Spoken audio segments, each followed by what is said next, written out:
देखो इसमें जो कहा था इसने, वो 7 पॉइंट था जो गलत स्टेटमेंट था इसका। इसने क्या कहा कि जो एनर्जी होती है किसकी, इलेक्ट्रोमैग्नेटिक वेव की, जो एनर्जी होगी इलेक्ट्रोमैग्नेटिक मैग्नेटिक वेव की, वो डायरेक्टली प्रोपोर्शनल होती है इंटेंसिटी की, जो गलत है। ठीक है।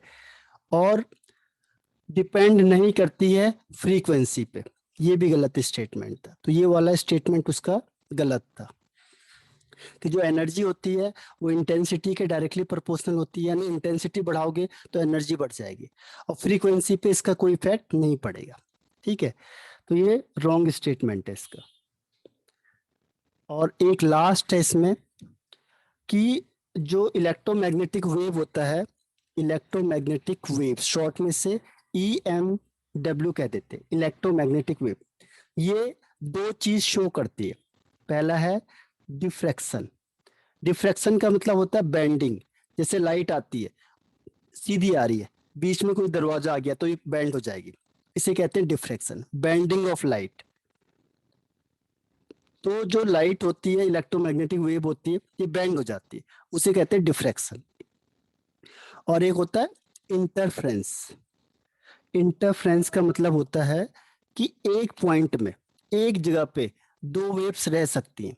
तो देखो वेव है, अगर मैंने कहा यहाँ पे बताओ एक पॉइंट में, तो यहाँ पे दो वेव वेव या दो से ज्यादा वेव एग्जिस्ट कर सकती है, उसे कहते हैं इंटरफ्रेंस। इंटर मतलब आपस में। ठीक है। और पार्टिकल होगा तो एक जगह पे केवल एक ही पार्टिकल रह सकता है, दो नहीं रह सकते। तो इसीलिए इंटरफ्रेंस केवल वेव शो करती है, और डिफ्रैक्शन भी केवल वेव शो करते हैं, क्योंकि कोई भी पार्टिकल होगा वो तो सीधा ही जाएगा, वो तो मुड़ने का सवाल ही नहीं होता है। अगर आप पत्थर फेंकोगे तो सीधा जाएगा, वो यहाँ से मुड़ेगा नहीं।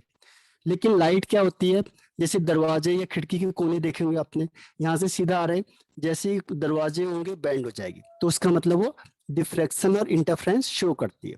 तो इलेक्ट्रोमैग्नेटिक वेव डिफ्रैक्शन और इंटरफ्रेंस शो करती है। तो ये इसके पोस्टुलेट है। जो पहले 6 हैं वो आपकी बुक में दिए हुए हैं, लास्ट के 2 नहीं दिए हुए। ठीक है। तो फर्स्ट 6 आपको ज्यादा करना है, और ये 2 आपकी नॉलेज में है। क्लियर हो गया। Yes sir. अब देखो एक बार फिर से आपको सारे रूल्स बता देता हूँ, क्या क्या पॉइंट बताए थे उसने शॉर्ट में। पहला बताया था उसने रेडिएशन एनर्जी। रेडिएशन एनर्जी मतलब जो एनर्जी कोई भी हॉट बॉडी रिलीज करती है in the form of wave या रेडिएशन, उसे कहते हैं रेडिएशन एनर्जी। फिर उसने कहा जो रेडिएशन एनर्जी होती है इसका वेव करेक्टर होता है, इसीलिए इसे कहते हैं वेव नेचर ऑफ लाइट।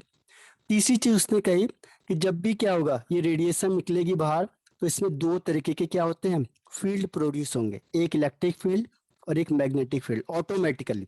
इसीलिए इसका नाम क्या रखा है, इलेक्ट्रोमैग्नेटिक। इलेक्ट्रो मतलब इलेक्ट्रिक फील्ड, और मैग्नेटिक मतलब मैग्नेटिक फील्ड। तो ऑटोमेटिकली क्या होगा, इससे इलेक्ट्रिक फील्ड और मैग्नेटिक फील्ड दोनों प्रोड्यूस हो जाएंगे, तो इसीलिए इसे कहते हैं इलेक्ट्रोमैग्नेटिक वेव। फोर्थ उसने कहा कि इलेक्ट्रिक फील्ड भी प्रोड्यूस हो गया, मैग्नेटिक फील्ड भी प्रोड्यूस हो गया, और ये लाइट भी जा रही है, तो इसकी डायरेक्शन हो गए, डायरेक्शन ऑफ लाइट। ये तीनों एक दूसरे के क्या होंगे, म्यूचुअल परपेंडिकुलर होंगे। तीनों के बीच में क्या होगा, 90 डिग्री का एंगल होगा। ये डायरेक्शन ऑफ प्रोपगेशन हो गया, ये इलेक्ट्रिक फील्ड हो गया, और ये मैग्नेटिक फील्ड हो गया। तो इन तीनों के बीच में क्या होगा, 90 डिग्री, 90 डिग्री, 90 डिग्री, तीनों में 90 का एंगल होगा। जैसे फ्लेमिंग तो उसमें आप लेफ्ट हैंड या राइट हैंड से दिखाते होंगे, अंगूठे से, ये दोनों उंगली से, तो वैसे ही है ये सेम। इसके बाद फिफ्थ तो कहता है कि जो इलेक्ट्रोमैग्नेटिक वेव किसे कहते हैं, तो इलेक्ट्रोमैग्नेटिक वेव वो वेव होती है जिसके लिए किसी मटेरियल मीडियम की जरूरत नहीं होती है उसको मूवमेंट करने के लिए, प्रोपगेशन करने के लिए। कोई भी मटेरियल मीडियम की जरूरत नहीं है। जैसे सन है, सनलाइट, ये ऊपर से आती है, वहाँ वैक्यूम है, तो उसके लिए कोई जरूरत नहीं कि कोई चीज हो तभी ट्रेवल करेगी। और यहाँ पे आते एयर है तब भी ट्रेवल कर रही है, वहाँ वैक्यूम है तब भी ट्रेवल करती है। तो उसको प्रोपगेशन करने के लिए, मूवमेंट करने के लिए, जाने के लिए किसी भी material medium medium not required है, उसे कहते हैं इलेक्ट्रोमैग्नेटिक वेव। इसके बाद आता है कि जो इसकी स्पीड होती है, इस वेव की जो स्पीड होती है, वो ये देखा गया है कि जो स्पीड ऑफ लाइट होता है उसके बराबर होती है, यानी 3 × 10⁸ मीटर पर सेकेंड। तो जहां पे भी वेव देखोगे तो आप समझ जाना कि उसकी स्पीड को हमने इतना लिखना है, 3 × 10⁸ मीटर पर सेकेंड। फिर उसने कहा कि जो एनर्जी होती है वो इंटेंसिटी के डायरेक्टली प्रोपोर्शनल होगी। इंटेंसिटी मतलब नंबर ऑफ फोटोन पर सेकेंड, तो जितना फोटोन ज्यादा दोगे एनर्जी ज्यादा होगी, जबकि ये रॉन्ग स्टेटमेंट है। और फ्रीक्वेंसी पर डिपेंड नहीं करती है, जबकि ठीक इसका उल्टा है कि फ्रीक्वेंसी पर डिपेंड करती है एनर्जी और इंटेंसिटी पे नहीं करती है। फिर लास्ट है, वो कहता है कि जो ये इलेक्ट्रोमैग्नेटिक वेव होता है, ये दो चीजें शो करती है जो वेव के करेक्टर है। पहला डिफ्रैक्शन, डिफ्रैक्शन मतलब बैंड हो जाना। देखो लाइट होती है जो, वो हमारे घरों में देखा होगा कि जो डोर्स वगैरह होते हैं, विंडो होते हैं, उसमें बैंड हो जाती है, जैसे हमारे घर के अंदर एंटर करेगी बैंड हो जाएगी, उसे कहते हैं डिफ्रैक्शन। जबकि पार्टिकल में ऐसा नहीं होता, अगर आप पत्थर फेंकोगे तो सीधा ही जाएगा, वो बैंड नहीं होगा। दूसरा इंटरफ्रेंस, इंटरफ्रेंस का मतलब होता है कि एक पॉइंट में एक से ज्यादा वेव्स रह सकती है, जबकि पार्टिकल नेचर होता तो एक पोजीशन में केवल एक ही पार्टिकल रह सकता है, दो नहीं रह सकते। लेकिन वेव एक पॉइंट में दो या दो से ज्यादा वेव्स एग्जिस्ट कर सकती है, तो उसे कहते हैं इंटरफ्रेंस। तो ये 8 पॉइंट है इसके इलेक्ट्रोमैग्नेटिक वेव थ्योरी के, याद हो जाएंगे। Yes sir. ओके, अब देखो इसके डिमेरिट्स में यही है। देखो पहला इसने ये वाला स्टेटमेंट गलत बोला था, इसके अलावा इसकी लिमिटेशन या demerits, limitation of electromagnetic wave theory, short में से कहते हैं इलेक्ट्रोमैग्नेटिक वेव थ्योरी। किसने दिया था? मैक्सवेल ने। तो इसका पहला पॉइंट है कि ये क्या क्या चीजें एक्सप्लेन नहीं कर पाया था, कुड नॉट एक्सप्लेन, जो हम अभी इसके बाद पढ़ेंगे उसे, इसीलिए अभी हम इसे नहीं पढ़ सकते। इसके बाद इसी के टॉपिक हैं, पहला black body radiation, black body radiation, ये ब्लैक बॉडी रेडिएशन को एक्सप्लेन नहीं कर पाया था। और सेकंड फोटो इलेक्ट्रिक इफेक्ट को, फोटो इलेक्ट्रिक इफेक्ट, इसके बाद हम इसी को पढ़ेंगे, फोटो इलेक्ट्रिक इफेक्ट और ब्लैक बॉडी रेडिएशन होता क्या। तो ये इन दोनों को एक्सप्लेन नहीं कर पाया था। जबकि कोई भी थ्योरी, जैसे मैंने आपको बताया न्यूटन्स लॉ है, तो न्यूटन्स ने पता नहीं कब लॉ दे दिया था, लेकिन अभी भी हम उसको अप्लाई कर रहे हैं तो सही बैठ रहा है। लेकिन ये जब थ्योरी दी गई तो इन चीजों के बारे में वो एक्सप्लेन नहीं कर पाए, जबकि ये भी इसी को रिप्रेजेंट करते हैं जो हम अभी डिस्कस करेंगे इसके बाद। तो ब्लैक बॉडी रेडिएशन और फोटो इलेक्ट्रिक इफेक्ट, तो ये दो अलग अलग पॉइंट है। He could not explain the black body radiation and he could not explain the photo electric effect, ये दोनों को एक्सप्लेन नहीं कर पाया था। और तीसरी चीज आती है इसमें कि ये लाइन स्पेक्ट्रम ऑफ एटम्स को भी नहीं बता पाया था। देखो स्पेक्ट्रम भी इंपॉर्टेंट है, जिसको हम इसके आगे पढ़ेंगे, लाइन स्पेक्ट्रा ऑफ एटम्स। और ज्यादातर किसके बारे में हम कहेंगे? हाइड्रोजन एटम्स के बारे में। इसको ये एक्सप्लेन नहीं कर पाया था। और एक चीज मैंने आपको बताई दी कि इसने जो स्टेटमेंट था वो गलत कहा कि जो एनर्जी है वो डायरेक्टली प्रोपोर्शनल है इंटेंसिटी के, वो गलत स्टेटमेंट था इसका। और डिपेंड नहीं करती फ्रीक्वेंसी पे, वो भी गलत है, क्योंकि एनर्जी फ्रीक्वेंसी पे डिपेंड करती है, इसीलिए तो ये फेल हो गए। इसने क्या कहा फोटो इलेक्ट्रिक इफेक्ट ने, कि जो एनर्जी होती है वो फ्रीक्वेंसी के डायरेक्टली प्रोपोर्शनल है, और ये कह रहा है ऐसा है ही नहीं, इसीलिए ये एक्सप्लेन कर ही नहीं पाया ऐसे। ऐसे इसमें भी एनर्जी होती है, तो एनर्जी होती है वो फ्रीक्वेंसी या वेवलेंथ पे डिपेंड करती है, लेकिन इंटेंसिटी पे डिपेंड नहीं करती है। तो इसने इसको उल्टा कह दिया, और ये उल्टी बात कह रहे थे, ये इसके ठीक अपोजिट कह रहे हैं, इसीलिए ये उसको एक्सप्लेन नहीं कर पाया। ठीक है, तो इसी स्टेटमेंट की वजह से ये कई चीजों को एक्सप्लेन नहीं कर पाया था। तो ये कह रहा था एनर्जी इंटेंसिटी के डायरेक्टली प्रोपोर्शनल है और फ्रीक्वेंसी या वेवलेंथ पे कोई इफेक्ट नहीं पड़ता है, जबकि ये जो कॉन्सेप्ट है वो ये कह रहे हैं कि एनर्जी बढ़ेगी तो फ्रीक्वेंसी बढ़ेगी, या फ्रीक्वेंसी बढ़ेगी तो एनर्जी बढ़ेगी, और ये कह रहा है कि इससे कोई मतलब ही नहीं है। तो इसीलिए ये कॉन्सेप्ट क्या हुआ, इनको एक्सप्लेन नहीं कर पाया। तो इसमें 3 हेडिंग याद रखनी है आपने। पहला, ये ब्लैक बॉडी रेडिएशन को एक्सप्लेन नहीं कर पाया था। सेकंड, फोटो इलेक्ट्रिक इफेक्ट को एक्सप्लेन नहीं कर पाया था। और तीसरा, line spectrum of atom, special में कौन है, हाइड्रोजन एटम को, क्योंकि एटम तो हजारों हैं। तो हाइड्रोजन एटम है जो सबसे आसान है, उसको भी ये एक्सप्लेन नहीं कर पाया था। तो ये इसके 3 डिमेरिट्स है, याद हो जाएंगे ये, डिमेरिट्स या लिमिटेशन। Yes sir. ठीक है, अब इसके आगे बढ़ जाते हैं हम। तो ये है आपका इलेक्ट्रोमैग्नेटिक वेव थ्योरी। अब इसके बाद आता है, अब दोनों को हम पढ़ेंगे, इससे पहले एक चीज हम पढ़ लेते हैं, इसके बाद हम इन दोनों इफेक्ट को पढ़ेंगे, फोटो इलेक्ट्रिक इफेक्ट को और ब्लैक बॉडी रेडिएशन को, ये दोनों होते क्या है। इससे पहले एक छोटा सा टॉपिक हम निपटा लेते हैं, वो है आपका electromagnetic spectrum. Electromagnetic spectrum, electromagnetic spectrum होता क्या है, देखो, the arrangement of the arrangement of different type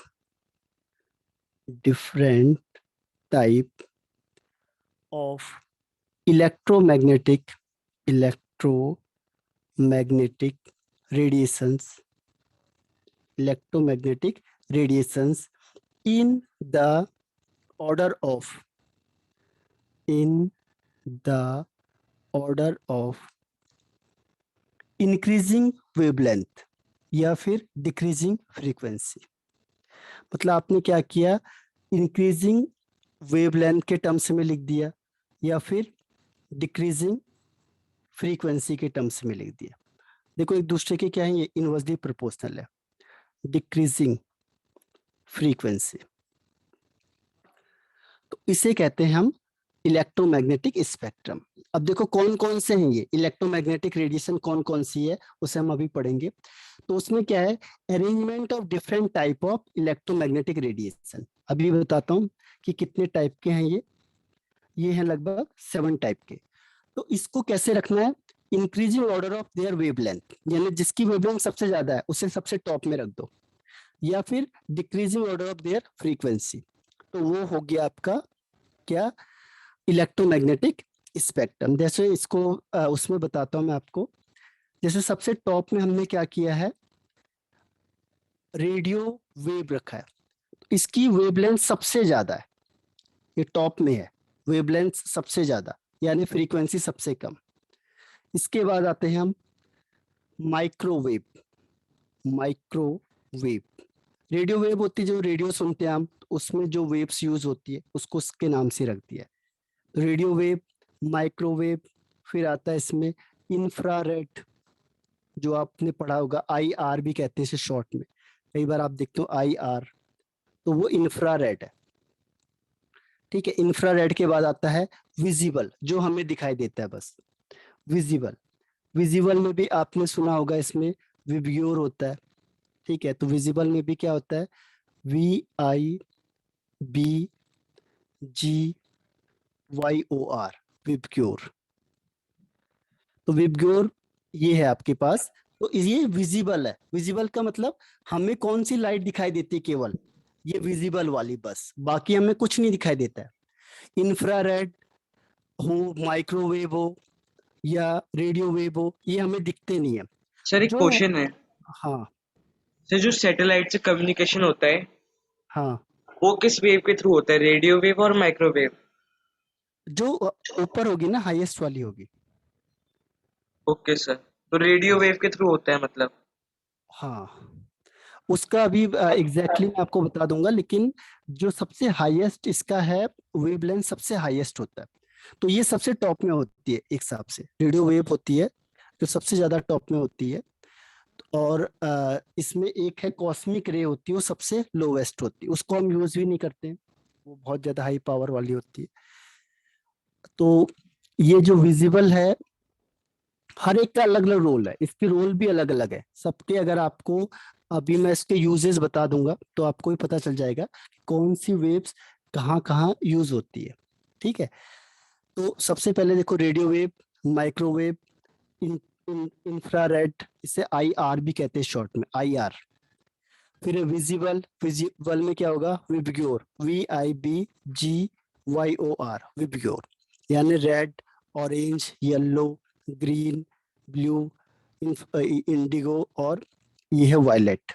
इस तरीके से ये क्या होते हैं, विजिबल होते हैं, जो हमें दिखाई देते हैं। विजिबल के बाद आता है अल्ट्रा वायलेट रेस। जैसे हमने सुना होगा आपने कि सनलाइट से जो वो होती है, कौन सी, ये ओजोन लेयर होती है, वो अल्ट्रा वायलेट रेस को नहीं आने देती, इसे कहते हैं यूवी रेस। तो ये बहुत हार्मफुल होती है हमारे लिए, इसकी एनर्जी ज्यादा है लेकिन इसकी फ्रीक्वेंसी बहुत कम होती, सॉरी वेवलेंथ कम होती है। अल्ट्रा वायलेट के बाद एक्सरे, एक्सरे के बाद गामा रे, गामा रे के बाद कॉस्मिक रे। तो कॉस्मिक रे होती है जो, वो सबसे ज्यादा पावरफुल होती है, कॉस्मिक रे। तो ये है आपके पास पहले, इसका भी मैं आपको यूज बता दूंगा किसके कहाँ कहाँ यूज होते हैं। पहले हमने क्या किया, सबसे ज्यादा वेवलेंथ किसकी होगी, देखो वेवलेंथ सबसे ज्यादा किसकी होगी, रेडियो वेव की। वेवलेंथ की इंक्रीजिंग ऑर्डर हो गया, देखो ये, यानी सबसे ज्यादा वेवलेंथ है रेडियो वेव की, तो सबसे कम फ्रीक्वेंसी रेडियो वेव की। उल्टा होता है, वेवलेंथ जितना ज्यादा होगा उतना फ्रीक्वेंसी कम हो जाएगी, एक दूसरे के इनवर्सली प्रोपोर्शनल होते हैं। तभी हमने कहा इंक्रीजिंग ऑर्डर ऑफ वेवलेंथ तो डिक्रीजिंग ऑर्डर ऑफ फ्रीक्वेंसी, या फिर इंक्रीजिंग ऑर्डर ऑफ फ्रीक्वेंसी तो डिक्रीजिंग ऑर्डर ऑफ वेवलेंथ, यानी एक दूसरे के ये इनवर्सली प्रोपोर्शनल होंगे। तो आपने एक सीरीज बना दी, एक अरेंजमेंट कर दिया, इस पूरे को हम कहते हैं इलेक्ट्रोमैग्नेटिक स्पेक्ट्रम। यहां तक समझ में आ गया आपको। Yes sir. अब इसको थोड़ा सा आपको रेंज को याद करवा देता हूं मैं आज, और कल मैं आपको क्या करूंगा, इन सबके यूजेस भी बताऊंगा कि कौन सी चीज कहाँ यूज होती है। हालांकि वो आपके कोर्स में नहीं है, लेकिन फिर भी मैं आपको सारी चीज बता दूंगा कि किस किस को कहाँ कहाँ हम यूज करते हैं, कौन सी वेब को कहाँ यूज करते हैं, ताकि आपको पूरा आइडिया हो जाए कि ये वेब इस चीज के लिए होती है या ये वेब इस चीज के लिए होगी। ठीक है, तो मैं सारे यूजेस भी आपको बता दूंगा। पहले आपको थोड़ा सा क्या करना है, ये रेंज को याद करना है। रेडियो वेव, जो रेडियो वेव होती है उसकी रेंज होती है 3 × 10⁻14 से लेके 3 × 10⁻9 तक एंगस्ट्रम में, यानी ये किस में क्या दिया हुआ आपको, वेवलेंथ। तो सबसे ज्यादा वेवलेंथ है रेडियो वेव की, 3 × 10⁻14 से लेके 3 × 10⁻9 तक, ये है आपके पास रेडियो वेव। उसके बाद आता है माइक्रोवेव। माइक्रोवेव का जो डिस्टेंस होता है वो होता है 3 × 10⁻9 से लेके 3 × 10⁻6 तक, ये कम है उससे। तो माइक्रोवेव की वेवलेंथ कम होती है रेडियो वेव से। उसके बाद IR, इंफ्रारेड, इंफ्रारेड, इंफ्रारेड होता है 6 × 10⁻6 से 7600 एंगस्ट्रम की बात हो रही है, तो ये IR हो गया, IR यानी इंफ्रारेड, 6 × 10⁻6 से 7600 तक। विजिबल है, एक और लिख देते हैं इसके नीचे, विजिबल।